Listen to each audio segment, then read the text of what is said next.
বেঁচে থাকার জন্য সুস্থ, স্বাভাবিক, প্রাণবন্ত, কর্মচঞ্চল, কর্মক্ষম থাকার জন্য প্রতিটি জীবকে খাদ্য গ্রহণ করতে হয়।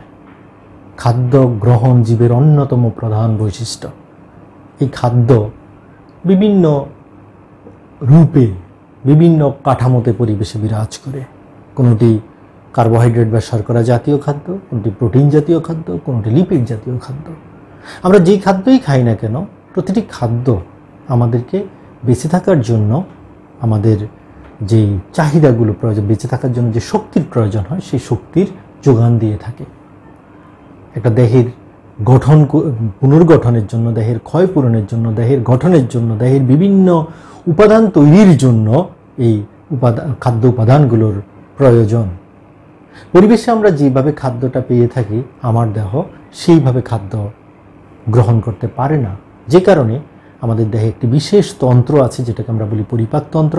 সেই পরিপাকতন্ত্র খাবারটাকে দেহের উপযোগী করে রূপান্তর করে দেয়। আর এই রূপান্তরের কাজে বিভিন্ন রাসায়নিক উপাদান, যেগুলোকে আমরা এনজাইম নামে অভিহিত করি, সেই এনজাইমের পাশাপাশি আরও অনেকগুলো উপাদান আছে, যেগুলো এই খাদ্যকে পরিপাক করে সরল, সহজ এবং দেহের গ্রহণ উপযোগী উপাদানে রূপান্তরিত করে দেয়।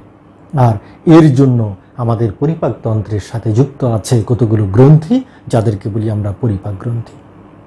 সুপ্রিয় শিক্ষার্থীবৃন্দ, আমি দেওয়ান মোহাম্মদ ইয়াসির আরাফাত, সহকারী অধ্যাপক, প্রাণীবিদ্যা বিভাগ, নওয়াজ সরকারি কলেজ। আজ আমি তোমাদের সাথে আছি বিশেষ করে অনার্স তৃতীয় বর্ষের শিক্ষার্থীদের জন্য হিউম্যান ফিজিওলজি অংশের যে ডাইজেশন তোমাদের টপিক আছে, সেটার একটা বিশেষ পার্ট নিয়ে আমি আলোচনা করব। আমি গতদিন আলোচনা করেছিলাম সেই পরিপাক গ্রন্থি, ডাইজেস্টিভ গ্ল্যান্ড, সেটার বিশেষ করে লালা গ্রন্থি নিয়ে আমি আলোচনা করেছি। আজকে আমি আরও কয়েকটি গ্রন্থি আছে, বিশেষ করে যকৃৎ, প্যানক্রিয়াস বা অগ্ন্যাশয়, তারপরে আর কিছু আন্তরিক গ্রন্থি বা গ্যাস্ট্রিক গ্রন্থি আছে, সেগুলো নিয়ে আমি কথা বলবো। সুপ্রিয় শিক্ষার্থীরা, প্রথমেই আমি যকৃৎ, লিভার বা যকৃৎ নিয়ে কথা বলবো। লিভার বা যকৃৎ, আমরা জানি লিভার বা যকৃৎ মানব দেহের, এটা একটি সাধারণ জ্ঞানের কথা যে মানুষের দেহের সবচেয়ে বড় গ্রন্থি কোনটি। আমরা জানি মানুষের দেহের সবচেয়ে বড় গ্রন্থি হলো যকৃৎ, যেটাকে আমরা আমাদের ভাষায় আমরা কলিজা বলে থাকি, যেটাকে ইংরেজিতে বলা হয় লিভার। এই লিভারটা মানবদেহের একটি বড় গ্রন্থি।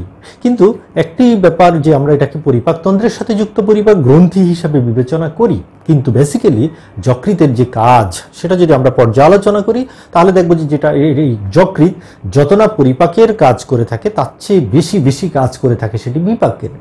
বিপাক কি, সেটা আমরা গত ক্লাসে আলোচনা করেছি। তো বিপাকের কাজ করে, আর পাশাপাশি এটা দেহের কিছু সঞ্চয়ী ভূমিকা, এর মধ্যে বিভিন্ন রকমের খাদ্য উপাদান জমা থাকা, দেহের বিভিন্ন রকমের যে ক্ষতিকর উপাদানগুলো আছে, অপ্রয়োজনীয় রাসায়নিক উপাদানগুলো আছে, সেগুলোকে আলাদা করে দেহ থেকে বের করে দেওয়ার কাজ করে। আর যকৃতের সবচেয়ে বড় কাজ হলো যকৃৎ বাইল বা পিত্ত তৈরি করে, আর যে পিত্তটা আমাদের খাদ্য পরিপাকের সাথে সরাসরি সম্পৃক্ত। তাহলে আমরা আসি যে আমাদের বেসিক্যালি আমরা যকৃৎটা কি, সেই সম্পর্কে আমরা একটু কথা বলেছি। যকৃতের অবস্থানটা কোথায়? যকৃৎ তো আমাদের জানি আমরা যে আমাদের বক্ষ এবং উদরীয় অঞ্চলের মাঝামাঝি একটা পর্দা আছে, যে দ্যাট ইজ কল্ড ডায়াফ্রাম। এই ডায়াফ্রাম বা মধ্যচ্ছদা, এই ডায়াফ্রামের ঠিক নিচে দেহের ডান পাশে ডায়াফ্রামের ঠিক নিচে আমাদের যে অন্ত্রগুলো আছে তার ঠিক উপরে, অর্থাৎ এইখানে পেটের যে অন্ত্র আছে, অন্ত্রের উপরে মধ্যচ্ছদার নিচে দেহের ডান পাশে আমাদের এই লিভার অবস্থিত। একজন সুস্থ স্বাভাবিক প্রাপ্তবয়স্ক মানুষের লিভারের ওজন প্রায় 1.5 থেকে 2 কেজি। হ্যাঁ, এটা হলো প্রাপ্তবয়স্ক মানুষের ক্ষেত্রে সাধারণত লিভারের ওজনটা এরকম হয়ে থাকে। একটা লিভারের 4টা পার্ট থাকে, এটা কতগুলো লোব, অসম্পূর্ণভাবে গঠিত, অসম্পূর্ণভাবে বিভক্ত, লোবে বিভক্ত, 4টি লোবে বিভক্ত। তার মধ্যে একটাই বলি আমরা ডান পোর্শন, আর একটা হলো বাম পোর্শন, ডান অংশ, বাম অংশ, আর দুইটা অংশকে একটা বলা হয় কোয়াড্রেট অংশ, আর একটা হলো কর্ডেট অংশ। অর্থাৎ ডান, বাম, কোয়াড্রেট, কর্ডেট, এই 4টা পার্ট নিয়ে আমাদের এই লিভারটা গঠিত। এবং লিভারের উপরে একটা লিভার ক্যাপসুল নামক একটা যোজক কলার পাতলা মসৃণ আবরণ আছে, যেটা দিয়ে পুরো লিভারটা ঢাকা থাকে। এবং লিভারটা বেসিক্যালি উদরীয় গহ্বরের, যে আমরা জানি উদরীয় গহ্বরটা দুই পাশে পেরিটোনিয়াল আবরণ থাকে। আমাদের প্রকৃত দেহ গহ্বর সিলোম, সেখানে যে পেরিটোনিয়াল আবরণ আছে, বিশেষ করে এই পেরিটোনিয়াম আবরণ উদ্ভূত যে টিউনিকা সেরোসার মধ্যে এটা অবস্থান করে। এই আমাদের লিভারটার অবস্থান আমরা এই জায়গাটায় দেখি, এবং প্রত্যেকটা লিভারের সাথে লিভারের মধ্যে পিত্ত থলি আছে। সেই ক্ষেত্রে আমরা দেখব যে লিভারের মধ্যে যদি আমরা একটু দেখি যে লিভারের কতগুলো ছোট ছোট পার্ট আছে, প্রত্যেকটা পার্ট থেকে নালী বের হয়ে আসে, যেগুলো পিত্তনালী নামে পরিচিত, ক্ষুদ্র ক্ষুদ্র পিত্তনালী। এই পিত্তনালীগুলো এসে একত্রিত হয়ে বিভিন্ন অংশ থেকে এসে এই পিত্তথলিতে পিত্তরস জমা করে। এখন আসি, এবং এই পিত্তরস থলিতে যখন পিত্তরস জমা করে, সেই পিত্তরসটা আবার আরেকটা নালীর মাধ্যমে অগ্নাশয় থেকে আসা অগ্নাশয় নালী, পিত্তাশয় থেকে আসা পিত্তনালী, এই দুইটা একত্রিত হয়ে উৎসাং নালী নামক আরেকটা নালীর মাধ্যমে এটা ডিওডেনামে যুক্ত হয় এবং সেখানে পিত্তরস খরিত হয়। আমরা যদি অ্যানালিটিক্যাল যে কম্পোজিশন সেটাতে দেখি, তাহলে আমরা দেখব যে একটা লিভারকে যদি আমরা সেকশন নেই, তাহলে দেখব যে লিভারের মধ্যে অসংখ্য হেপাটোসাইট কোষ আছে। হেপাটোসাইট কোষগুলো একটু লম্বাটে। আমরা যদি একটা লিভারের যে কাঠামো আমাদের যে ইয়েটা দেখি, তাহলে আমরা দেখব লিভারটা যদি আমরা সেকশন নেই, হিস্টোলজিক্যাল স্লাইডগুলো যদি আমরা পর্যবেক্ষণ করি, তাহলে আমরা দেখব যে লিভারের কোষগুলো এরকম কতগুলো পার্টে বিভক্ত কাঠামোর মধ্যে এই লিভারের কোষগুলো সারিবদ্ধভাবে সজ্জিত থাকে। এইরকম মাঝখানটায় এরকম একটা গোলাকার গহ্বরের মধ্যে থাকে, যেটাকে আমরা কেন্দ্রীয় শিরা বলি। তার মধ্যে শিরাকে অবলম্বন করে এরকম মানে সারিবদ্ধভাবে লিভারের কোষগুলো অবস্থান করে, অর্থাৎ এরকম সারিবদ্ধভাবে রিকশার স্পোকের মতো করে এইভাবে সারিবদ্ধভাবে, অর্থাৎ এইভাবে রশ্মি আকারে সারিবদ্ধভাবে কোষগুলো অবস্থান করে। আবার এই কেন্দ্রীয় শিরাকে অবলম্বন করে এইভাবে চারদিকে, অর্থাৎ আমি দাগ দিয়ে দেখাচ্ছি এই কারণে যে এইভাবে কোষগুলো লম্বালম্বিভাবে একটার পর একটা সজ্জিত থাকে, এইভাবে পাশাপাশি লম্বালম্বিভাবে এরকম সজ্জিত থাকে কোষগুলো। এই যে কোষের একটা অংশ যেটা কেন্দ্রীয় শিরাকে ঘিরে এই যে কোষগুলো অবস্থান করছে, এটাকে একটা লোবিউল বলা হয়। এবং প্রত্যেকটা লোবিউলের মাঝে কেন্দ্রীয় শিরা আছে। আবার দেখা যায় কোনো এই দুইটা লোবিউলের মাঝে একটু জায়গা আছে যেখানে সাধারণত একটু ফাঁকা জায়গা, কোনো কোষ থাকে না। দেখা গেছে এখানে এরকম কোষ থাকে, কিন্তু এই জায়গাটা একটু ফাঁকা হয়ে আছে। এই ধরনের ফাঁকা জায়গাগুলোকে বলা হয় সাইনোসয়েড। আর এই সাইনোসয়েড থেকে কতগুলো নালী উত্থিত হয়। এই সাইনোসয়েডের অংশ থেকে সাধারণত লোবিউলের এই প্রতিটা লোবিউলের এই সাইনোসয়েডের অংশ থেকে নালীগুলো উত্থিত হয়, এবং এই নালীগুলো একত্রিত হয়ে সাধারণত এই পিত্তনালী তৈরি করে। এটাতে সাধারণত যকৃতের সাথে এই রক্তনালী, পিত্তনালী, তারপরে লসিকা নালী, এগুলোর একটা কমিউনিকেশন থাকে যকৃতের প্রতিটা খণ্ডের সাথে, যার ফলে এগুলোর মাধ্যমে উপাদানগুলো সহজে বিভিন্ন জায়গায় যাতায়াত করতে পারে। একটা জিনিস মনে রাখবে যে আমরা যেই খাবারই খাই, প্রতিদিন যেই খাবারগুলো খাই, প্রতিটা খাবারই কিন্তু আমাদের আগে যকৃতে যাবে। যকৃত এমন একটা অর্গান যেটার কাজ হলো এই খাদ্যের উপাদানগুলোকে এখানে নিয়ে আসা, এবং যকৃৎ সেগুলোকে গ্রেডেশন করে কোন খাবারটা কোথায় যাবে, কোনটা জমা রাখা দরকার, কোনটা খরচ করা দরকার, কোনটা অপ্রয়োজনীয় দেহ থেকে বের করে দিতে হবে, সেটা কিন্তু সিলেক্ট করে আমাদের এই যকৃৎ। তাই এই জন্য যকৃৎটা অত্যন্ত গুরুত্বপূর্ণ একটা অর্গান। আমি যদি একটা বিষ খেয়ে ফেলি, একটা বিষাক্ত পদার্থ খেয়ে ফেলি, সেটাও যকৃতে যাবে। যকৃৎ গিয়ে সেটা যকৃৎ দেহ থেকে বের করে দেওয়ার চেষ্টা করবে, আর চেষ্টা করে যদি সে ব্যর্থ হয় তাহলে যকৃৎ ক্ষতিগ্রস্ত হবে। হ্যাঁ, তো এইভাবে আমরা দেখি, আমরা যে ওষুধগুলো খাই, প্রতিনিয়ত যে ওষুধগুলো খাই, সেই ওষুধগুলো কিন্তু একইভাবে এই যকৃতের মাধ্যমে দেহ থেকে বেরিয়ে যায়। কারণ যে ওষুধ আমরা যেটা খাই সেটা কিন্তু সব কন্টিনিউ দেহের মধ্যে থাকে না। ওষুধের ফর্মুলেশন আছে। কোন ওষুধ আমাদের ওষুধ বলার উদ্দেশ্য হলো যকৃতের কাজটা বোঝানোর জন্য আমি ওষুধের কথাটা এসেছি, যেটা আমার অল্প সময় থাকতে হবে সেটা ওয়াটার সেলেবল করে ওষুধগুলো দ্রুত চলে যায়। যেটা আমার একটু দীর্ঘ সময় দেহে থেকে কাজ করবে সেটা ফ্যাট সেলেবল হয়। যকৃতে আসার পর যকৃৎ সেটাকে আবার কিছু সময় ধরে রাখে, আমার কাজ হয়ে যায়, আস্তে আস্তে এটা দেহ থেকে ডিকম্পোজ হয়ে চলে যায়। যাই হোক, এইরকম যকৃতে যে আমরা কোষগুলোর কথা বলেছি, প্রত্যেকটা কোষকে আমরা বলছি হেপাটোসাইট কোষ, এবং এই হেপাটোসাইট কোষগুলো আকারে অনেক বড় হয়। সাধারণত এটা ঘন সাইটোপ্লাজম বিশিষ্ট কোষ। এটাতে গ্লাইকোজেন, স্নেহদ্রব্য, তারপরে বিভিন্ন ধরনের রঞ্জক পদার্থ পদার্থ থাকে, হ্যাঁ, এই ধরনের উপাদানগুলো থাকে। এবং সাধারণত এই যকৃতের কোষগুলো প্রচুর পরিমাণে ফ্যাট, প্রোটিন এগুলো সঞ্চয় করে রাখতে পারে। এটা একটা খুব গুরুত্বপূর্ণ দিক, হ্যাঁ। আর যকৃতের সাইটোপ্লাজমে এক ধরনের বিশেষ দানাদার উপাদান থাকে, এক ধরনের বিশেষ ধরনের পদার্থ থাকে যেটা অক্সিডেটিভ এনজাইম ঘনীভূত করে রাখে, সেটাকে প্যারক্সিজোম নামে অভিহিত করা হয়। প্যারক্সিজোম এটাই বিশেষ করে এনজাইমগুলোকে, অক্সিডেটিভ এনজাইমগুলোকে জমা করে রাখে। একটা জিনিস মনে রাখবা যে আমাদের দেহের শ্বসন সহ যে শারীরবৃত্তীয় কর্মকাণ্ডের সবচেয়ে গুরুত্বপূর্ণ অর্গান হলো মাইটোকন্ড্রিয়া। কারণ প্রত্যেকটা মাইটোকন্ড্রিয়াতে সাধারণত 100 ধরনের এনজাইম এবং কোএনজাইম থাকে, এবং এই এনজাইম কোএনজাইমগুলো বিভিন্ন জীব রাসায়নিক বিক্রিয়া অংশ নেয়। এবং মনে রাখবে আমাদের যকৃৎ কোষে এই মাইটোকন্ড্রিয়ার সংখ্যা বেশি, কারণ যকৃৎ কোষে সর্বাধিক এনজাইমের ব্যবহার হয়ে থাকে, যার ফলে এখানের কোষে মাইটোকন্ড্রিয়ার সংখ্যা প্রায় প্রতিটি কোষে 1000-এর মতো মাইটোকন্ড্রিয়া থাকে। এটা এখন আসি যকৃতে আমরা দেখি আরেকটা জিনিস থাকে, যকৃতের মধ্যে বেশ কিছু ফ্যাগোসাইটিক সেল থাকে যেটাকে আমরা কাপ্পার সেল বলি, হ্যাঁ।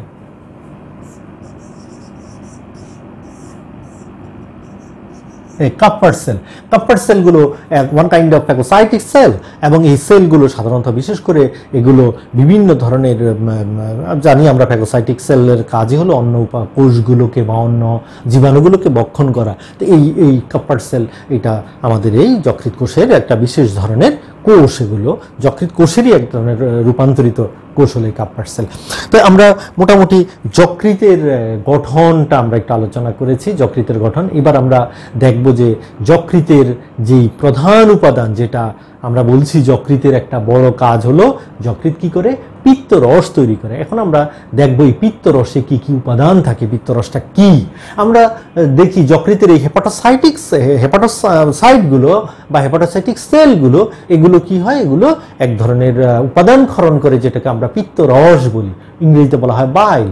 এবং এই পিত্তরসগুলো বলছিলাম যে সাইনোসয়েডের মধ্যে ক্ষুদ্র ক্ষুদ্র নালী তৈরি হয়ে এগুলো এই নালীর পথে এসে জমা হয়, এবং এই যে পিত্তরস তৈরি হওয়া, পিত্তরস পিত্তাশয়ে জমা থাকা এবং সেখান থেকে ক্ষরিত হয়ে সেটা আমাদের ডিউডেনামে গিয়ে খাদ্য পরিপাকে সহায়তা করা, প্রত্যেকটা কাজের সাথে আমাদের যে করটিক স্নায়ু আছে, বিশেষ করে ভ্যাগাস স্নায়ু, আমরা জানি আমাদের 12 জোড়া করটিক স্নায়ু আছে, তার মধ্যে 10 নম্বর করটিক স্নায়ুর নাম হলো ভ্যাগাস।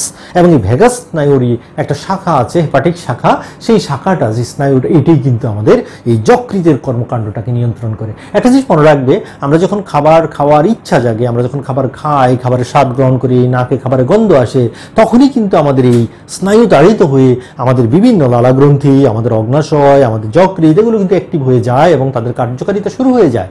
তাহলে সেই শুরু হয়ে সেটা খাদ্য পরিপাকে সহায়তা করে। আমাদের পিত্তরস খাদ্য পরিপাকে কতটা ভূমিকা রাখে? আসলে পিত্তরস আমি শুরুতে একবার বলেছি, মানবদেহের সবচেয়ে বড় গ্রন্থি হলো যকৃৎ, কিন্তু পরিপাকে সবচেয়ে কম ভূমিকা হলো যকৃতের। তাহলে কি ভূমিকাটা আছে? আসলে পিত্তরস শুধুমাত্র আমাদের বেসিক্যালি লিপিড জাতীয় খাদ্য পরিপাকে সহায়তা করে, পরিপাক করে আমরা একবারে বলবো না, পরিপাকে সহায়তা করে। কেন?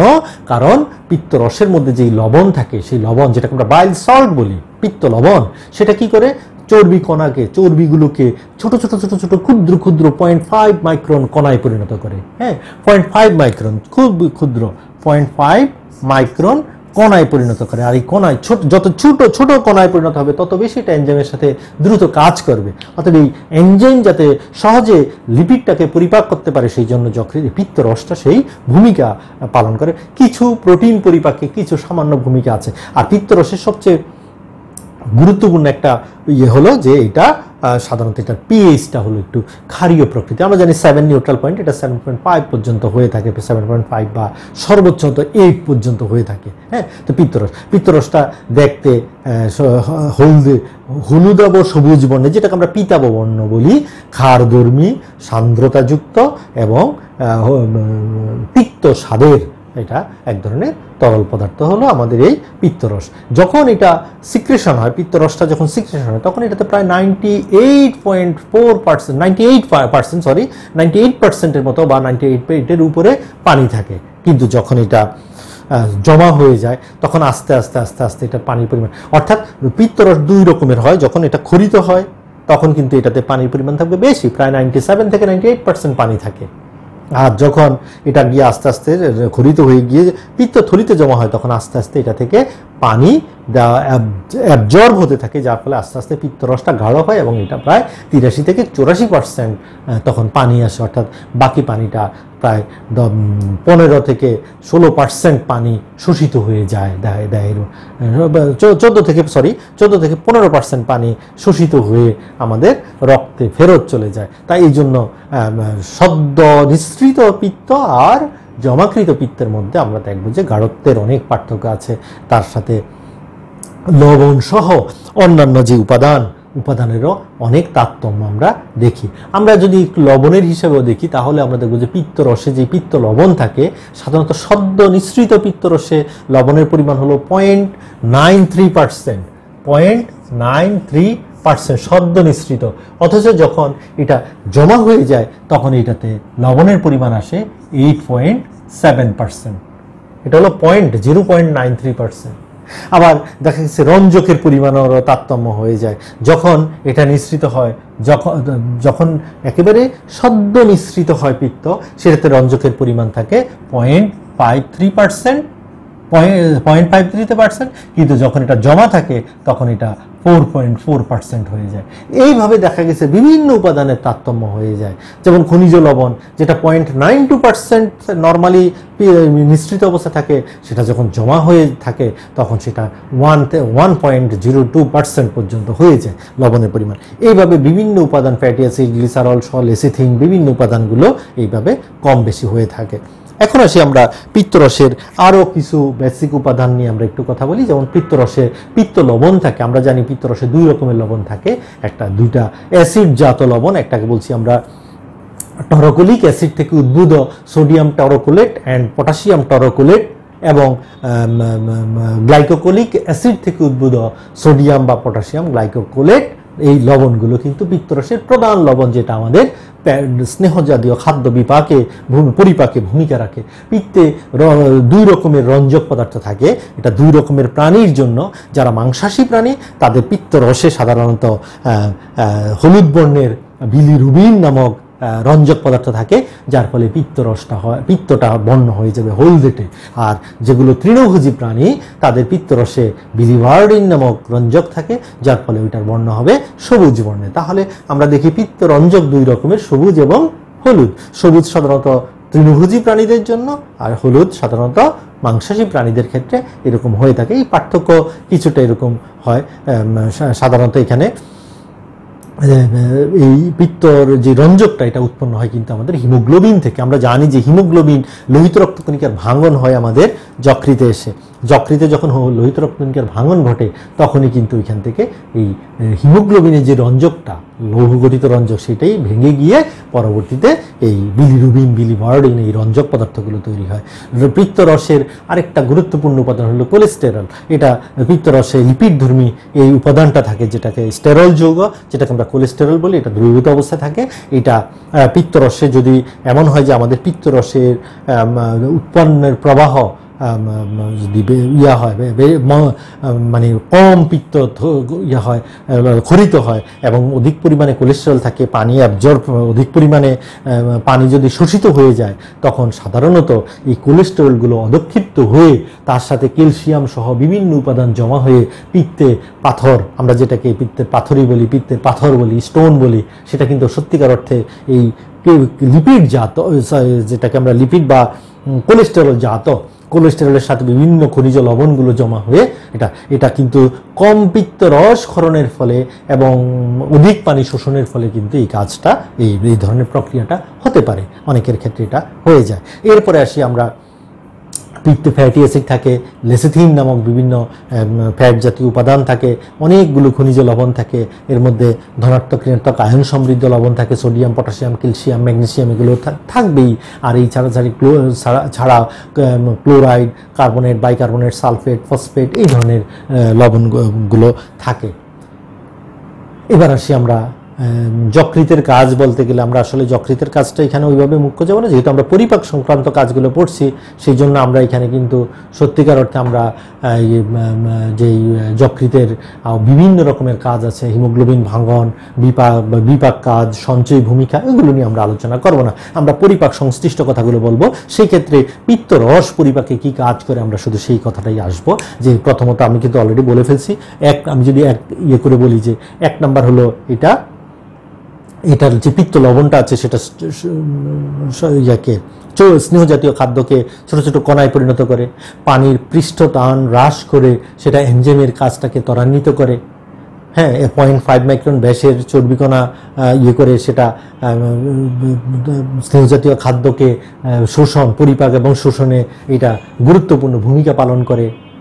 তারপরে পিত্ত লবণে যে সৃষ্ট গ্লিসারাইড এবং ফ্যাটি অ্যাসিড এগুলো শোষণ মাত্রাটা পিত্ত লবণের মাধ্যমে বৃদ্ধিপ্রাপ্ত হয়। পিত্ত ক্ষারীয় হওয়ার কারণে আমাদের পাকস্থলীতে থেকে যে খাবারটা আসে, সাধারণত পাকস্থলীতে এমনও হয় কোনো কোনো সময় খাদ্যের পিএইচ হয়ে যায় প্রায় 2 এর কাছাকাছি বা 2 এর থেকেও নিচে, কম, অর্থাৎ অনেক বেশি অ্যাসিডিক হয়। আর পিত্ত রস কী করে, সেই অ্যাসিডিক খাদ্যটাকে ধীরে ধীরে ক্ষারীয় পরিবেশ সৃষ্টি করে, যার ফলে অগ্নাশয় থেকে নিঃসৃত এনজাইম সহজে পরিপাকের কাজগুলো করতে পারে। এছাড়া এটা ভিটামিন শোষণের মাত্রাটাকে, ভিটামিন শোষণের হারটাকে ত্বরান্বিত করে। তারপর এটা বাফার হিসাবে কাজ করে, অর্থাৎ অম্ল ক্ষারের ভারসাম্য রক্ষা করা এটার কাজ। আর এটার যে বিভিন্ন পিত্তরসের বিভিন্ন লবণগুলো আছে, বিভিন্ন উপাদান আছে, এগুলো কি করে, এগুলো দেহ থেকে যেই টক্সিক পদার্থ আছে, যেটাকে আমরা প্রতিবিষ বলি আর কি, এই টক্সিকগুলো সাধারণত অকার্যকর করে দিয়ে দেহ থেকে বেরিয়ে যেতে সহায়তা করে, বিভিন্ন রোগ জীবাণুর হাত থেকে দেহটাকে রক্ষা করা, এটাও কিন্তু এই পিত্তরসের কাজ। এই গেল আমাদের আমরা পিত্তরসের কাজ, মানে যকৃৎ এবং যকৃতের সাথে সংশ্লিষ্ট পিত্তাশয়, পিত্তরস, এগুলোর কাজ নিয়ে আলোচনা করলাম। এবার আসি আমরা প্রিয় শিক্ষার্থীরা, আমরা আরেকটা অংশ নিয়ে আমরা আলোচনা করব।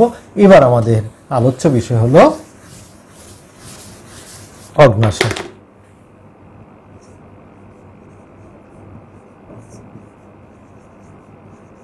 অগ্ন্যাশয় যেটাকে আমরা বলি প্যানক্রিয়াস,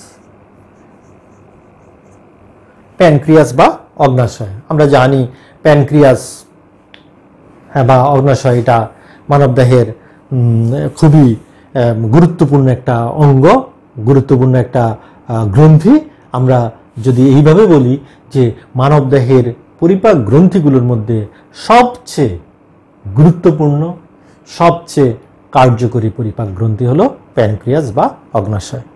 আমরা যদি এরকম দেখি যে এটা একটা পাকস্থলী, এরকম এখান থেকে পাকস্থলীর এই জায়গা থেকে এরকম ডিওডেনাম, এই যে অন্ত্রটা এরকম চলে গেছে, তাহলে এই জায়গাটা হলো ডিওডেনাম। এই ইউ শেপ এই জায়গাটাকে আমরা ডিওডেনাম বলি। এই জায়গাতে সাধারণত এরকম পাতার মতো একটা অঙ্গ থাকে, কাঠামো থাকে, যেটাকে আমরা প্যানক্রিয়াস, এরকম পাতার মতো থাকে। এবং এইখানে যে পিত্তথলি থাকে যকৃৎ থেকে উদ্ভূত, এবং সেই যকৃৎ থেকে উদ্ভূত পিত্তথলিটা এখান থেকে এই নালীর পথে এইদিকে যখন আসার পথে এর সাথে যুক্ত হয়ে গেছে অগ্ন্যাশয়, হয়ে এই উইটসাং নালী, এই নালীটাকে উইটসাং নালী বলা হয়। এই নালীর মাধ্যমে গিয়ে এটা ডিওডেনামে যুক্ত হয়। তাহলে এই যে পাতার মতো যে অঙ্গটা, এটাকে আমরা বলছি অগ্ন্যাশয়। এটা খুব গুরুত্বপূর্ণ গ্রন্থি। It is called mixed gland, মিশ্র গ্রন্থি। মানবদেহের গুরুত্বপূর্ণ মিশ্র গ্রন্থি হলো আমাদের অগ্ন্যাশয়। এখন আমরা জানবো যে মিশ্র গ্রন্থি কি। মিশ্র গ্রন্থি হলো সেই গ্রন্থি যে একাধারে অন্তঃক্ষরা এবং বহিঃক্ষরা গ্রন্থি রূপে কাজ করে। অর্থাৎ অন্তঃক্ষরা গ্রন্থি মানে যে গ্রন্থিটা হরমোন সিক্রেট করে, আর বহিঃক্ষরা গ্রন্থি মানে হলো যে গ্রন্থি এনজাইম সিক্রেট করে। তাহলে অগ্ন্যাশয় এমন একটা গ্রন্থি যেটা একাধারে হরমোন এবং এনজাইম দুইটাই সিক্রেট করে, দুইটা সিক্রেশনের হয় এই অগ্ন্যাশয় থেকে। অগ্ন্যাশয়ের কিছু অংশ আছে, কিছু সেল আছে অগ্ন্যাশয়ের ভিতরে, বিভিন্ন ধরনের কোষগুলো দিয়ে কিন্তু এই গ্রন্থিটা গঠিত। জায়গায় জায়গায় এই অ্যাসাইনাস নামক একটা অংশ থাকে, অ্যাসাইনাস নামক পার্ট থাকে, যেখানের ভিতরে বিভিন্ন ধরনের কোষ থাকে, এক এক কোষ এক এক ধরনের কাজ করে। এইরকম হরমোন সিক্রেটরি যে সেলগুলো আছে সেগুলো দিয়ে যে পার্টটা তৈরি হয় সেটা অন্তঃক্ষরার কাজ করে। আবার এনজাইম সিক্রেটের জন্য যে সেলগুলো থাকে যেগুলো সেই পার্টটাকে আমরা বহিঃকরা পার্ট বলি। তাহলে অন্তঃক্ষরা বহিঃকরা পার্টের মাধ্যমে এই অগ্নাশয়ের যে সিক্রেশনটা হয় সেটা এই নালী পথে গিয়ে আমাদের ডিউডেনামে রস নিঃসরণ করে নিঃসৃত করে আমাদের খাদ্য পরিপাকে গুরুত্বপূর্ণ ভূমিকা পালন করে। এই অগ্নাশয়টা এক ধরনের শিথিল যোজক কলা দ্বারা তৈরি এবং এটা পুরোটা একটা ঝিল্লি দ্বারা আবৃত কতগুলো অনেকগুলো গ্রন্থি কোষের সমন্বয়ে একটা অঙ্গ, এবং এই গ্রন্থি কোষের সমন্বয়তে কতগুলো গ্রন্থি কোষ একত্রে মিলে এক একটা লোবিউল তৈরি করে। আর এই লোবিউলের ভিতরে একই ধরনের কোষের যে কাঠামো সেটাকে আমরা অ্যাসাইনাস বলি, এবং এই অ্যাসাইনাসের মধ্যে বিশেষ যে কোষের গুচ্ছ থাকে যেটাকে আমরা কোষ দ্বীপ বলি, এবং এই গ্রন্থি কোষ বলি বা কোষ দ্বীপ বলি বা দ্বীপ গ্রন্থি বলি। এর মাধ্যমে এই উপাদানগুলো তো মানে নিঃসরণকারী এনজাইম বা হরমোন তৈরি হয়।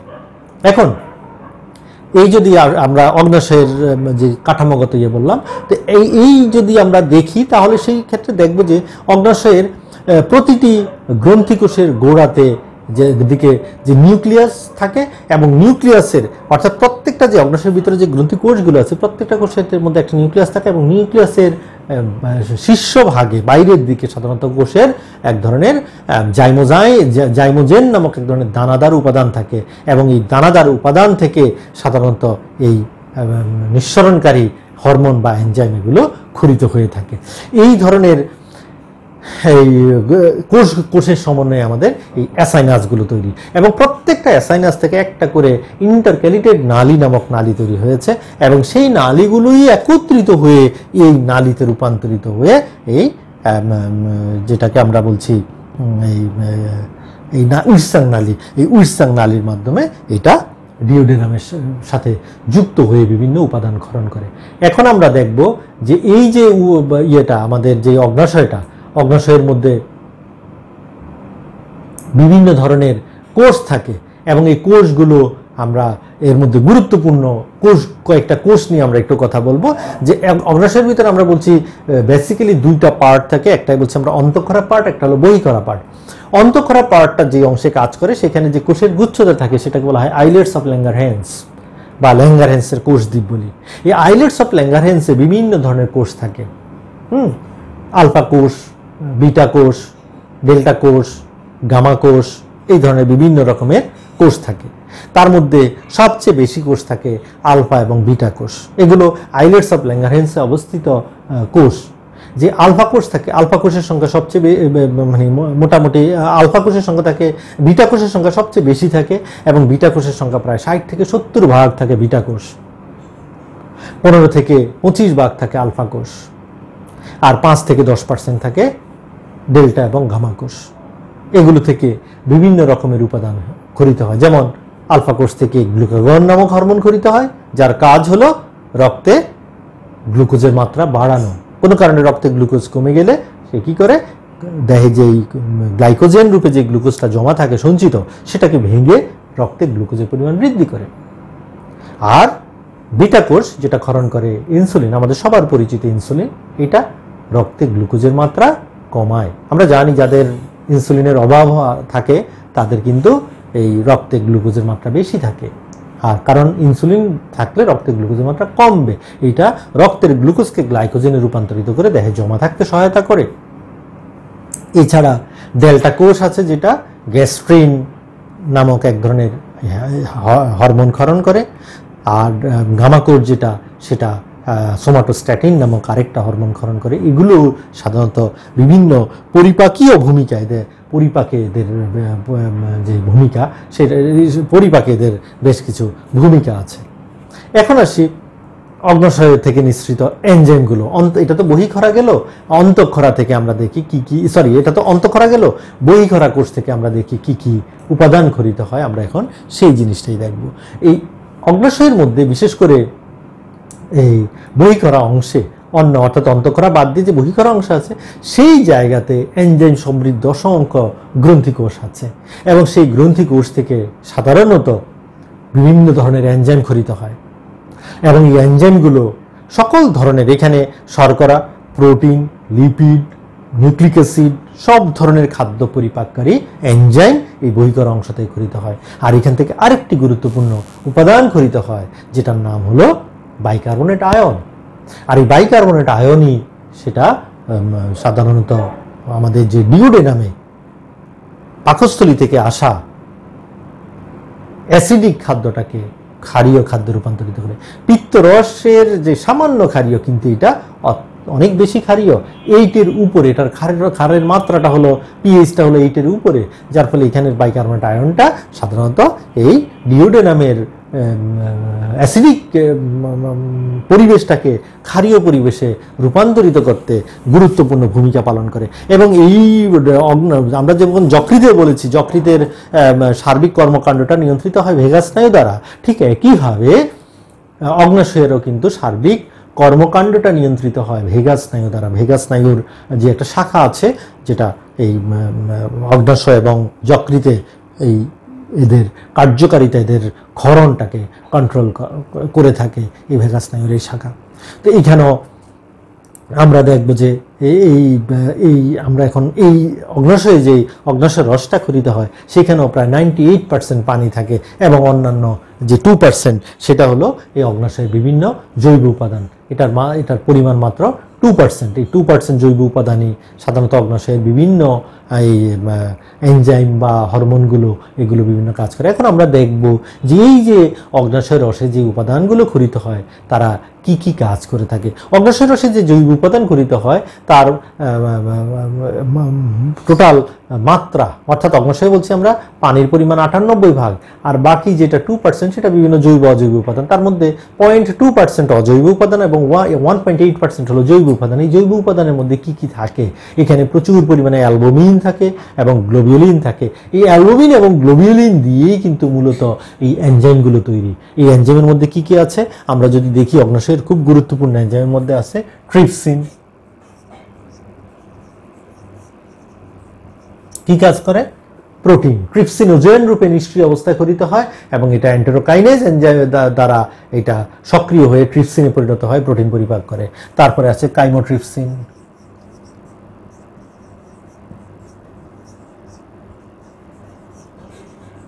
কাইমোট্রিপসিন তাও অগ্ন্যাশয়ে খরিত হবে, আর এটা যখন খরিত হবে তখন ট্রিপসিনের প্রভাবে এটা সক্রিয় হয়ে যায়।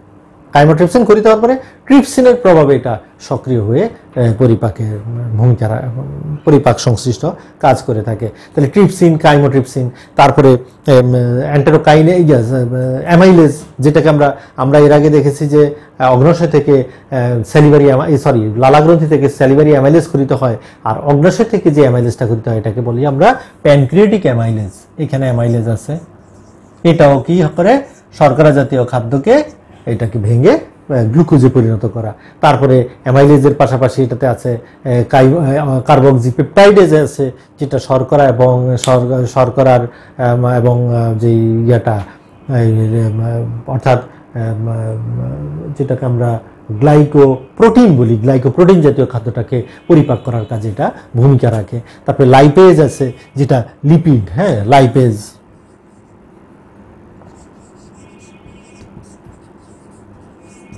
লাইপেজ এনজাইম আছে যেটা লিপিড জাতীয় খাদ্যটাকে lipase enzyme. Lipase enzyme lipid জাতীয় খাদ্য পরিপাকে এটা গুরুত্বপূর্ণ ভূমিকা পালন করে। নিউক্লিয়েজ এনজাইম, নিউক্লিওটাইডেজ, নিউক্লিওসাইডেজ, এই ধরনের এনজাইম আছে যেগুলো নিউক্লিক অ্যাসিডকে পরিপাক করতে সহায়তা করে। এছাড়া এই অগ্ন্যাশয় রসে প্রচুর পরিমাণে বলছে অজৈব লবণ, 0.2% অজৈব লবণ থাকে। Sodium, potassium, calcium, magnesium, iron থাকে, বাইকার্বনেট থাকে, ক্লোরাইড থাকে, সালফেট থাকে, ফসফেট থাকে, এই ধরনের বিভিন্ন লবণ থাকে। তো অগ্ন্যাশয় রসের কাজ কি? যদি আমরা এরকম অগ্ন্যাশয় রসের কাজ বলি সেটা হলো খাদ্য পরিপাকে ভূমিকা রাখা, পিএইচটাকে এটা পিএইচের কারণে এটা ক্ষারীয় পরিবেশ বজায় রাখে। এই যে ট্রিপসিন প্রোটিন পরিপাক করার কাজ, কাইমোট্রিপসিন প্রোটিন পরিপাক করার কাজ করে, তারপরে যেটা বলছি লাইপেজ লিপিড পরিপাকের কাজ করে, অ্যামাইলেজ শর্করা জাতীয় পরিপাকের কাজ করে, নিউক্লিওটাইডেজ, নিউক্লিওসাইডেজ, নিউক্লিয়েজ এগুলো নিউক্লিক অ্যাসিড পরিপাকে ভূমিকা রাখে। তাহলে এইভাবে আমরা দেখব যে বিভিন্ন এনজাইম অর্থাৎ খাদ্যের বেসিক পরিপাকটা বড় দাগের পরিপাক যেটা সেটা কিন্তু এই অগ্ন্যাশয় রসের মাধ্যমে হয়ে থাকে। আমরা গুরুত্বপূর্ণ গ্রন্থি নিয়ে আলোচনা করলাম। লাস্ট আমরা আরেক দুই ধরনের গ্রন্থি নিয়ে আমরা আলোচনা করে শেষ করব। দুই ধরনের গ্রন্থির মধ্যে আছে আমাদের আন্ত্রিক গ্রন্থি, একটা হলো গ্যাস্ট্রিক গ্রন্থি।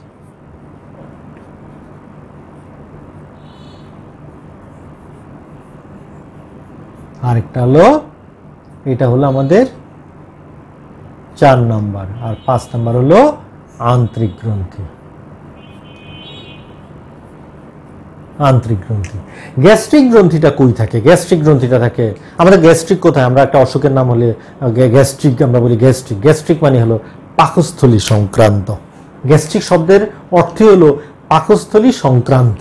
তাহলে আমরা বলি গ্যাস্ট্রিক হয়েছে, পাকস্থলী সংক্রান্ত হয়েছে। ব্যাপারটা হলো পাকস্থলীতে যখন অ্যাসিডের মাত্রা বেড়ে যায় এটাকে আমরা, বা এই ধরনের ইনফ্লামেশন হয়, ব্যথা হয়, এটাকে আমরা গ্যাস্ট্রিক বলি। এখন আসি, এই পাকস্থলীর প্রাচীরে অনেকগুলো গ্রন্থি আছে। এই গ্রন্থিগুলো আমরা গ্যাস্ট্রিক গ্রন্থি নামে পরিচিত, যেগুলো পরিপাকের বিভিন্ন কাজে ভূমিকা রাখে। আর অন্ত্রের প্রাচীরে যেগুলো আছে, ক্ষুদ্রান্ত্রের প্রাচীরে, সেগুলোকে আমরা আন্ত্রিক গ্রন্থি বলি। আমরা এখন গ্যাস্ট্রিক গ্রন্থি, কয়েকটা গ্যাস্ট্রিক গ্রন্থি নিয়ে কথা বলবো। গ্যাস্ট্রিক গ্রন্থি আমরা দেখি সাধারণত আমরা 5 ধরনের গ্যাস্ট্রিক গ্রন্থি দেখি, যেগুলো আমাদের পাকস্থলীর প্রাচীরের মধ্যে আছে এবং বিভিন্ন কাজ করে থাকে। আমরা এখন একটা একটা করে এই গ্রন্থিগুলো যাব। যেমন একটা গ্রন্থি আছে পেপটিক গ্রন্থি বা জাইমোজেনিক গ্রন্থি। একটা হলো পেপটিক और জাইমোজেনিক সেল। এগুলো এককোষী গ্রন্থি। এককোষী গ্রন্থি, পেপটিক গ্রন্থি বা জাইমোজেনিক গ্রন্থি, এটা পেপসিন, ওই যে পেপসিন ক্ষরণ করে, যেটা আমরা জানি পেপসিনোজেন রূপে এক ধরনের এনজাইম ক্ষরণ করে পেপসিন। এটা হাইড্রোক্লোরিক অ্যাসিডের সংস্পর্শে আসলে পেপসিনে পরিণত হয়ে এটা সক্রিয় প্রোটিন পরিপাকে অংশ নেয়। 2 নম্বর হলো এই 2 নম্বর হলো খ, যেটাকে আমরা বলবো প্যারাইটাল সেল। প্যারাইটাল সেল অথবা অক্সিনোটিক সেল।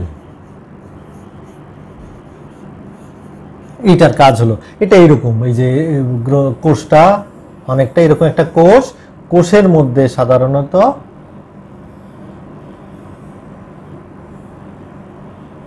এরকম এটা একটা গ্রন্থি। এখান থেকে হাইড্রোক্লোরিক অ্যাসিড সিক্রেট হয়। অর্থাৎ এটা হাইড্রোক্লোরিক অ্যাসিড তো না, H+ আয়ন আর ক্লোরাইড আয়ন থাকার কারণে এই হাইড্রোক্লোরিক অ্যাসিড ক্ষরণ করে এবং এটা খাদ্যকে হাইড্রোলাইজ করা এবং জীবাণু ধ্বংসের গুরুত্বপূর্ণ ভূমিকা পালন করে। পরে কি আছে? মিউকাস সেল আছে। হ্যাঁ, অনেকগুলো মিউকাস সেল আছে। মিউকাস সেল কাজ কি? মিউসিন ক্ষরণ করা, খাদ্যকে পিচ্ছিল। পাকস্থলীতে যখন খাবারটা যায় সেটা একেবারে ডাইলুট হয়ে যায়, একেবারে মানে যেটাকে আমরা লালার যেমন পিচ্ছিল উপাদান, ঠিক এমন পিচ্ছিল উপাদান খাদ্যটা একটা তরল উপাদানে পরিণত করার জন্য এই মিউকাস সেল থেকে মিউসিন ক্ষরণ হয়। তারপরে আছে স্টেম সেল। এটা বিভিন্ন গ্রন্থি কোষ তৈরি করাতে ভূমিকা রাখে। আমরা স্টেম সেল সম্পর্কে জানি। এগুলো ভ্রূণীয় দশায় আমাদের সবচেয়ে বেশি গুরুত্বপূর্ণ কাজ দেয়। আমাদের দেহের বিভিন্ন অর্গান তৈরিতে এই স্টেম সেলগুলো ভূমিকা রাখে। আমাদের অ্যাডাল্ট স্টেম সেল আছে, আমাদের রক্তকণিকা তৈরি করা সহ দেহের বিভিন্ন জায়গায় সেল, নতুন নতুন সেল তৈরি করতে এই স্টেম সেলগুলো ভূমিকা রাখে। ঠিক একইভাবে বিভিন্ন জায়গায় মেরামতে গুরুত্বপূর্ণ ভূমিকা পালন করে। দেহের ভিতরে গ্রন্থি কোষ তৈরিতে এই স্টেম সেলগুলো ভূমিকা রাখে। আর লাস্ট আরেক ধরনের কোষ আছে, পঞ্চম যে কোষ, যেটাকে আমরা জি সেল বলি। জি সেল কথাটা আসছে গ্যাস্ট্রিন থেকে। জি সেল, গ্যাস্ট্রিন, অর্থাৎ এটা গ্যাস্ট্রিন সেল, অর্থাৎ এটা গ্যাস্ট্রিন নামক হরমোন ক্ষরণ করে পরিপাকে ভূমিকা রাখে। এইগুলো আমাদের যেটাকে বলছি আমরা গ্যাস্ট্রিক গ্রন্থি। এবার আসবো আমরা আন্ত্রিক গ্রন্থি। আন্ত্রিক গ্রন্থির মধ্যে বিভিন্ন রকমের অন্ত্রের প্রাচীরে ঠিক একইভাবে ওই মিউসিন ক্ষরণকারী মিউকাস সেল থাকবে। পাশাপাশি এখানে বেশ কয়েক ধরনের গুরুত্বপূর্ণ সেল থাকে, যেমন গবলেট সেল আছে, যেটা খাদ্য পরিশোষণের সাথে যুক্ত, পরিপাক এবং পরিশোষণ দুইটি। তারপরে ক্রিপস অফ লিভারকুন নামক এক ধরনের সেল আছে সেটা। তারপরে ব্রুনার সেল আছে, সেগুলো সাধারণত খাদ্য পরিপাকের জন্য বিভিন্ন উপাদান ক্ষরণ করা সহ খনিজ লবণ শোষণ বিভিন্ন উপাদান শোষণ এবং ক্ষরণ এই কাজগুলো করে থাকে। তো যাই হোক, আমরা বিভিন্ন পরিপাক গ্রন্থি নিয়ে আলোচনা করলাম। প্রিয় শিক্ষার্থীরা, ডাইজেশন অংশে আমাদের এই পরিপাক গ্রন্থি সম্পর্কে আমরা কথা বললাম। আশা করি তোমরা বিষয়গুলো, পরিপাক গ্রন্থি সম্পর্কে মোটামুটি তোমাদের আইডিয়াটা, আমি প্রত্যাশা করব তোমাদের আইডিয়াটা ক্লিয়ার হয়েছে। কোনো সমস্যা হলে তোমরা আমাকে জানাবে। আমরা পরবর্তী কোনো একটা ক্লাসে আবার এর পরের অংশ আমরা পরের আরেকটা টপিক নিয়ে আমরা আলোচনা করব। আজকে আমরা এই ডাইজেশনের এই গ্রন্থির অংশটা শেষ করলাম। আর তোমরা জানো এরই মধ্যে শিক্ষা প্রতিষ্ঠান বন্ধ আরও প্রলম্বিত মানে খোলার ব্যাপারটা আরও প্রলম্বিত হয়েছে। আগামী 31 অক্টোবর পর্যন্ত শিক্ষা প্রতিষ্ঠানের বন্ধটাকে এক্সটেনশন করা হয়েছে। আশা করি তোমরা তোমাদের পড়াশোনা আমরা অনলাইনে এইভাবেই চালিয়ে যাব। তোমরা সবসময় কানেক্টিভ থাকবে, যুক্ত থাকবে, সংযুক্ত থেকে তোমাদের পড়াশোনাগুলো চালিয়ে নেবে এই প্রত্যাশা করি। এবং তোমাদের সবার সুস্বাস্থ্য এবং সুন্দর জীবন প্রত্যাশা করে আজকের মতো এখানে বিদায় নিচ্ছি। ধন্যবাদ সবাইকে।